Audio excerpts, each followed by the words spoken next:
आज की एक बहुत ही महत्वपूर्ण प्रेस वार्ता में सभी मीडिया बंधुओं का मैं स्वागत करती हूँ, अभिनंदन करती हूँ और इस्तकबाल करती हूँ। और अपनी बात ये कहकर शुरू करना चाहती हूँ कि हर आदमी में होते हैं 10-20 आदमी, जिसको भी देखना कई बार देखना। ये लोकसभा चुनाव इस दृष्टि से बहुत ही विलक्षण रहा है कि मोदी जी के साथ साथ भाजपा और आरएसएस की विषाक्त विचारधारा से जुड़े कई और व्यवसायों में काम करने वाले लोग, कई पत्रकार भी उसमें बेनकाब हुए हैं।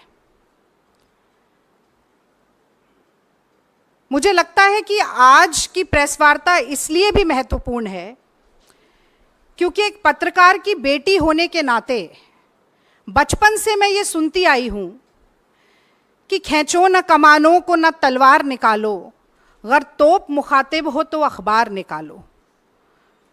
तो चौथे स्तंभ, जो लोकतंत्र का चौथा स्तंभ है, उसकी निष्पक्षता और निर्भीकता पूरे लोकतंत्र के लिए कितनी महत्वपूर्ण है, ये बचपन से मुझे सिखाया गया। मैंने कई बार टीवी के डिबेट में भी ये कहा कि एक पत्रकार की कलम अगर झुकती है तो सिर्फ लिखने के लिए झुकनी चाहिए, ऐसा मेरे पिताजी हमेशा कहते थे। अब सवाल ये उठता है कि एक बहुत ही सभ्य, मर्यादित, संयमित दिखने वाले वरिष्ठ पत्रकार पत्रकारिता को कितने निचले स्तर तक ले जा सकते हैं, ये कल से वायरल हो रहे एक वीडियो ने दिखा दिया है। मैं तो रजत शर्मा जी से सीधे सीधे आज पूछना चाहती हूं कि जो अपशब्द रजत शर्मा जी ने कहे हैं, वो क्या उनकी आदत है, उनकी फितरत है, कांग्रेस और विपक्ष से उनकी नफरत है, या मोदी जी का चरण वंदन है? और मुझे लगता है कि कल से भारत के सोशल मीडिया प्लेटफॉर्म्स पर लाखों लोग जो अपनी राय, अपनी प्रतिक्रिया एक अभद्र टिप्पणी के ऊपर दे रहे हैं, उन सब के सामने सार्वजनिक रूप से एक स्पष्टीकरण या बयान जरूर आना चाहिए था। मैं थोड़ी सी क्रोनोलॉजी बताना चाहती हूं कि असल में हुआ क्या। पहले हम लोग सोच रहे थे कि वो दोनों वीडियो यहां पर दिखाएं, पर वो आपको मेरी टाइमलाइन पर जरूर मिलेंगे। ये वाकया है 4 जून का, जिस दिन नतीजे लोकसभा चुनाव के सामने आ रहे थे और मैं यहीं एआईसीसी के प्रांगण में बैठकर इंडिया टीवी पर बहस कर रही थी। अब होता ऐसा है कि अगर एंकर और प्रवक्ता साथ में बोल रहे हों, कांग्रेस की बढ़ती हुई टैली को देखकर गर्मजोशी का माहौल हो, शोर शराबा हो और टीवी स्क्रीन सामने ना हो, तो अक्सर बुदबुदाकर या धीरे से अगर कोई बात कही जाती है तो वो सुनाई नहीं दे पाती है। उस दिन मैं नहीं सुन पाई, मेरे सामने टीवी स्क्रीन भी नहीं थी। फिर ये वीडियो अचानक से वायरल होना शुरू हुआ। कल मेरे और पवन खेड़ा जी के संज्ञान में हमारे कुछ कांग्रेस के कार्यकर्ताओं ने भी, और ट्विटर यानी कि एक्स, पहले ट्विटर कहा जाता था, उस प्लेटफॉर्म पर भी हमें कई लोगों ने ये वीडियो भेजा। और मैं सच कहती हूं, पहले तो यकीन नहीं हुआ कि रजत शर्मा जैसे व्यक्ति सार्वजनिक तौर पर एक लाइव डिबेट में इतनी भद्दी गाली का प्रयोग कर सकते हैं। और चूंकि जो वीडियो हमें भेजा गया उसमें नीचे वो गाली लिखी हुई भी थी, तो मन नहीं माना कि ऐसा हो सकता है। हम इंडिया टीवी के प्लेटफॉर्म पर गए, वहां से जो उन्होंने खुद फुटेज डाली थी उस फुटेज को निकाला, उस फुटेज की उस क्लिप को निकाला जिसमें ये वाकया घटित हो रहा है। और वहां पर भी, जिसे अंग्रेजी में एक एक्सप्रेशन कहा जाता है, अंडर द ब्रेथ, बुदबुदाकर, धीरे से, केवल इस बात पर कि मैं उन्हें टोक रही हूं कि कांग्रेस पर आज भी लगातार प्रहार मत कीजिए। शायद मोदी जी की घटते हुई संख्या और कांग्रेस की बढ़ती हुई संख्या को देखकर झुंझला इतना गए कि उन्होंने वो गाली दी। और अब मैं एक नारी के तौर पर भी, एक भारतीय महिला के तौर पर, मैं ये जानना चाहती हूं रजत शर्मा जी से कि ये बात सिर्फ एक रागिनी नायक की नहीं है।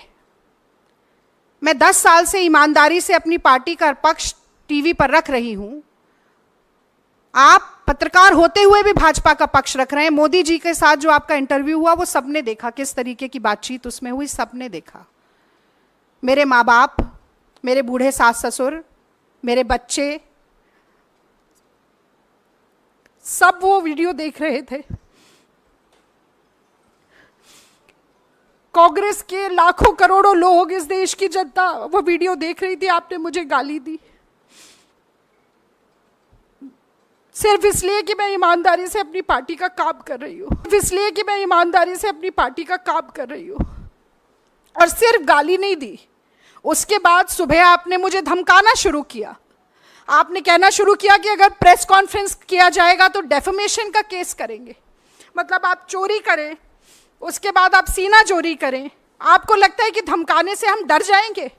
और ये आंसू सिर्फ इसलिए नहीं है कि मेरा अपमान हुआ है, ये आंसू इसलिए कि आप सोचते हैं कि सत्ता का घमंड इतना है, अहंकार इतना है, आपको लगता है कि आप कुछ भी करेंगे और बच के निकल जाएंगे क्योंकि मोदी जी का हाथ आपके ऊपर है। आप गाली दें, उसके बाद आप कहें कि आप ही डेफेमेशन का केस करेंगे और कांग्रेस पार्टी पीछे हट जाएगी। मैं याद दिलाना चाहती हूं आपको रजत शर्मा जी, महात्मा गांधी ने इस देश में सबसे पहले अभय का पाठ पढ़ाया था। चंपारण में नीलहे जबरदस्ती नील की खेती कराते थे। गांधी जी ने कहा था कि सत्ता के गुरूर से डरो मत, अत्याचार से, शोषण से डरो मत। कितनी भी ताकत हो सरकार के पास, डरो मत। और मुझे लगता है कि वही आज राहुल गांधी भी चरितार्थ कर रहे हैं जब वो ये नारा देते हैं डरो मत। तो देखिए, हम डरे नहीं, आपकी गीदड़ भभकियों से नहीं डरे। सबसे पहले तो मुझे लगता है कि आपको बताना चाहिए था कि अगर आपने गाली नहीं दी तो आपने कहा क्या है, कौन से शब्दों का इस्तेमाल किया है।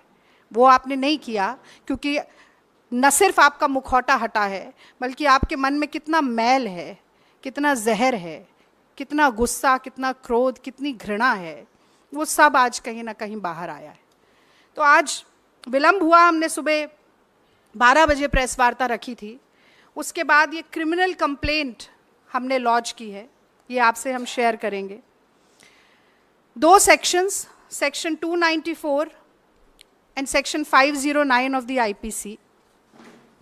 सेक्शन 294 कहता है, whoever to the annoyance of others does any obscene act in the public place or sings, recites or utters any obscene song, ballad or words in or near any public space shall be punished with imprisonment of either description for a term which may extend to 3 months or with fine or with both.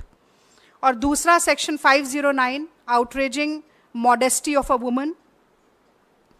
Whoever intending to insult the modesty of a woman utters any words, makes any sound or gesture, or exhibits any object intending that such word or sound shall be heard, or that such gesture or object shall be seen by such woman, or intrudes upon the privacy of such woman, shall be punished with the imprisonment for a term which may extend to 3 years, and also with fine.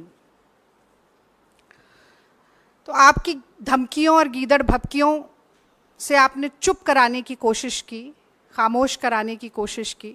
हमने ये criminal complaint launch की है और हम न सिर्फ ये उम्मीद रखते हैं कि इस पर प्राइमा फेसे इन्वेस्टिगेशन के बाद एफआईआर भी दर्ज होगी, बल्कि मैं आज एनसीडब्ल्यू को भी आप सभी मित्रों के माध्यम से जगाना चाहती हूँ। ये सुओ मोटो कॉग्निजेंस एनसीडब्ल्यू कब लेना सीखेगी? नेशनल कमीशन ऑफ वुमेन को कठपुतली की तरह नचाना मोदी सरकार कब बंद करेगी? हमने पहलवान बेटियों की पीड़ा देखी, उनकी छाती पर लातें मारी गईं, उनको अपने मेडल सड़क पर छोड़ने पड़े, हर तरह का दुर्व्यवहार हुआ। तो मोदी जी से बहुत ज़्यादा अपेक्षा नहीं है, पर एक बार फिर आज गेंद उनके पाले में भी है कि कहीं ना कहीं नारी शक्ति की बात करना, नारी वंदन की बात करना, तमाम बड़े बड़े नारे देना नारियों से संबंधित, आज उन सभी का एक बड़ा फैसला, उनका सत्यापन करने का एक बड़ा फैसला वो ले सकते हैं। और मुझे लगता है कि आगे बढ़कर इस मसले पर बोलना चाहिए। और अंत में मैं ये बात जरूर कहना चाहती हूं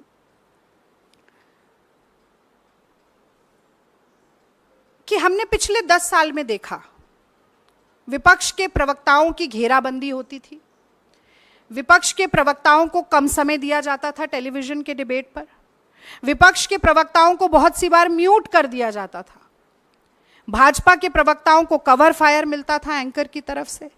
लेकिन एक परिकल्पना में जो सबसे बड़ी अतिशयोक्ति होती है ना, हम भी जब ये होता था तो हम बैठ के कहते थे कि भाई कुछ भी हो जाए, एक दिन ऐसा नहीं आएगा कि कभी माँ बहन की गाली देने की नौबत आन पड़े। और मुझे लगता है कि उस भयावह परिकल्पना को चरितार्थ करने का काम, उसको यथार्थ में बदलने का काम जो रजत शर्मा जी ने किया है, अगर नैतिकता का एक अंश भी उनके मन में होता तो ये मुझे डेफेमेशन की धमकी देने के बजाय सार्वजनिक प्लेटफॉर्म पर, अब वो बहुत सारे एंकर्स थे और भाजपा के ट्रोलर से और गाली दिलवा रहे हैं। आप जरा देखिएगा एक बार टाइमलाइन पे जाके, भद्दी से भद्दी गाली, खतरनाक से खतरनाक धमकी मुझे दी जा रही है।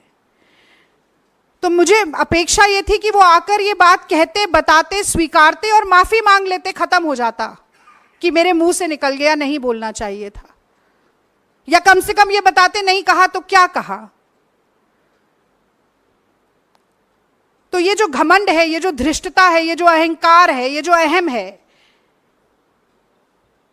कि अगर सत्ता का हाथ मेरे सर पे है, मेरी पीठ पर है, तो मैं कुछ भी कर गुजरूंगा और मेरा कोई कुछ नहीं बिगाड़ सकता, इस घमंड को तोड़ना जरूरी है। इसलिए हम ये लड़ाई लड़ रहे हैं। और मुझे तो बड़ा आश्चर्य होता है, विद्यार्थी परिषद से संबंध रखते हैं रजत शर्मा जी, मुझे लगता है इनकी शायद ये प्रशिक्षण वहीं से शुरू हो गया था। और उसका वो एक अंग्रेजी में कहा जाता है, scratch on the surface and you will see the ugliness beneath. और वही कहीं देखने को मिला है, the perception, the pretence actually slipped. और अंदर के भीतर की कितनी कड़वी सच्चाई है वो एक बार एक झलक में निकल कर आ गई। तो एनसीडब्ल्यू इस बात का संज्ञान ले। प्रधानमंत्री नरेंद्र मोदी अगर इस देश की नारी शक्ति के प्रति लेश मात्र भी श्रद्धा रखते हैं, सम्मान रखते हैं मन में, तो इस बात का संज्ञान ले।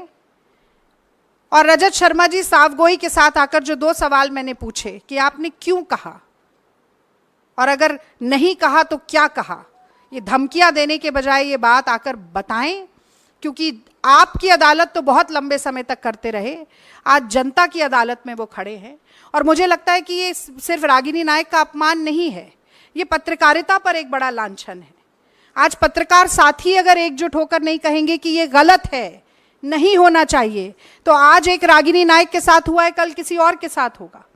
किसी की भी माँ बहन बेटी के साथ अब गाली गलौज की नौबत आ जाएगी, लाइव डिबेट में, लाइव चैनल्स पर ऑन एयर गालियां बकी जाएंगी। और ये सिर्फ मेरी बात नहीं है, कहीं ना कहीं इस देश की सारी महिलाएं आज कह रही हैं, पत्रकार बंधुओं से कह रही हैं कि लाज राखो मेरे घूंघट पट की। और यही बात एक बहुत ही दुख भरे मन के साथ मैं आप लोगों से साझा करना चाहती थी इस प्रेस वार्ता के जरिए।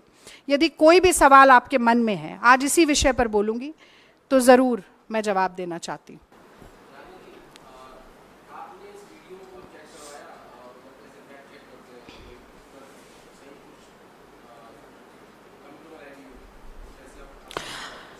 आदेश जी, मैंने जैसा कि आपको बताया कि जो पहला वीडियो मुझे मिला वो भी मेरी टाइमलाइन पर है, वो वीडियो मुझे लगा कि एडिटेड है, क्योंकि उसमें नीचे एक गाली लिखी हुई है, ऊपर ये भी लिखा हुआ है कि रजत शर्मा गाली दे रहे हैं।